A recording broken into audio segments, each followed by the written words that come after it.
Good morning, precious people, or whatever time of day you happen to be watching. I want to remind you, first of all, how infinitely precious and unconditionally loved you are for the gift you already are in this life. Today I want to talk about waking up. Now, for lots of us, we think to ourselves, wait a second. Depending upon what your circadian rhythms are and when you had to get up for work or other kinds of things, you feel like, hey, I opened my eyes this morning and I was awake. Well, while you were perhaps conscious and physically walking through, were you truly awake? And what I mean when I say awake, were you present in every moment that you were? So when you were brushing your teeth this morning, were you paying attention, or were your thoughts already way ahead at some other kind of appointment or event or meal that lay ahead in your week or in the day? Were you caught up on something that happened before and you were mulling over what was going on? Have you ever found yourself in a conversation with someone and realized, I don't know, 5 minutes, even a minute and a half into the conversation, you have no idea what the other person has said to you because you were preoccupied with other things, your thoughts, your feelings, your regrets. Have you ever realized, almost as something was coming out of your mouth, that you should not be saying this because it will deflate or hurt or anger the other person? Those are moments when you were asleep.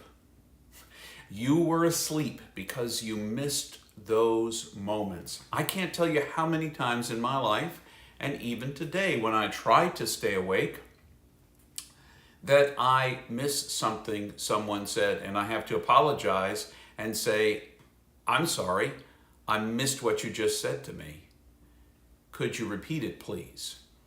Now, of course, the effect of that is for the other person to hear that what they said didn't matter. You've already said something that you probably didn't intend to say, but you said it with your actions and not your words. You are saying something to me, and it's not important enough for me to actually give my attention to keep awake for. See, I think one of the most important spiritual practices that we have in our lives, in addition to letting go, which we've talked about many times before, is waking up. And waking up and then keeping awake is, it takes a lot of work because our mind wants to think thoughts and we want to get lost in those thoughts, and suddenly I'm over here in those thoughts. Or feelings rise up in me and I get really twisted by those feelings. And the conversation I am in right now becomes shaped by feelings I have about something else altogether that I'm still feeling bad about from earlier today, or angry about, or frustrated about. Instead of being in the conversation I'm in, I am in the anger, the frustration, the sadness, whatever it may be, the feeling that is running through us, and I project that onto the person I'm in conversation with. So even though I'm not really angry, frustrated, sad about them, or maybe I am, I put it on them. I put it on this conversation. Being awake means I'm convinced that we have less regrets in life. It means that, and part of that, let me say a little bit about that. We have less regrets in life because we're awake in this moment. So when we're about to say something, when we feel a little response coming up, and it's not a response, it's a reaction in the moment. It's the desire to say something even though there's nothing we really want to say. We've been listening to just respond, to say something back. Instead of paying attention to the effect it might have and whether or not it's loving, we just say it. Because society has taught us, perhaps even our families of origin, our peers have taught us that the most important thing in life is to be correct. When I would posit to you that for me, as a follower of Jesus, more important all the time than me being correct is me being loving. It's less important that I be correct, much less important. I spent a lot of my life being correct. Now I realize what's most important is being loving,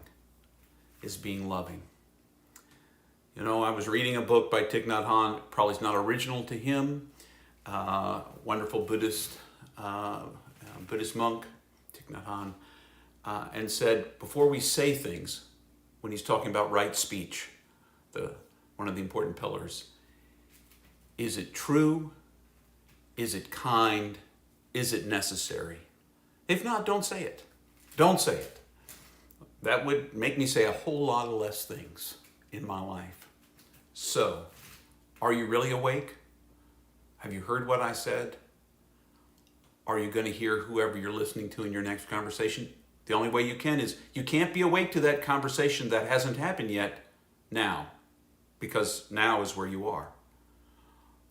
But when someone says something to you the next time, and when you feel the need to say something back, stop yourself. Catch yourself. Be awake in that moment. Be in the now. That's what waking up is. That's why it's so important to our faith, to be awake in the moment. Then we catch ourselves before we do things we regret. We feel them coming and we let them go. And they're gone. And we don't do them. So pay attention. Keep awake. You already thought you were because you're listening to me. But are you?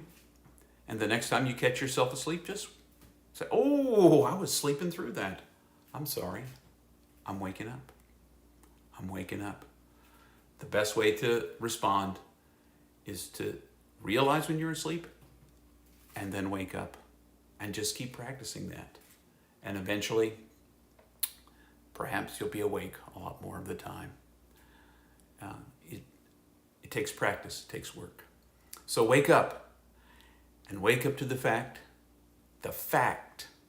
and know you are infinitely precious and unconditionally loved for the gift you already are. I hope you have a great day. Keep awake. See you next time.